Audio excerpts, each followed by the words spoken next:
băieții ăștia, studenți sau ce, nu știu, pe engleză ceva, nu am înțeles exact, nu am discutat cu ei, dar e super ideea.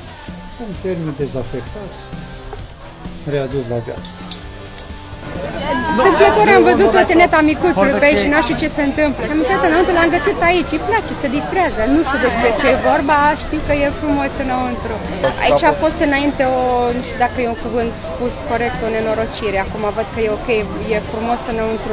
A fost un proces de durată.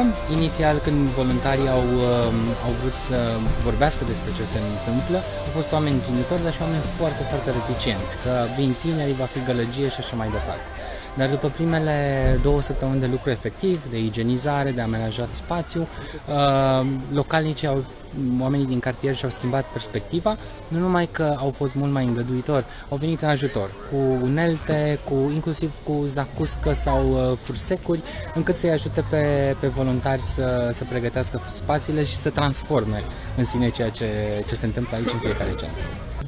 Erau foarte mulțumiți și uimiți de faptul că parcarea de lângă n-a fost niciodată curățată de niciunul dintre ei și cumva li s-a părut ceva foarte pozitiv și erau așa de uite că trebuie să vină cineva din altă țară să ne curețe parcarea. Am lucrat timp de o lună, în fiecare zi, în jur de 8 ore. Am luat totul de la zero în aceste hale, am curățat în jurul lor, am încercat să implicăm vecinii din cartiere.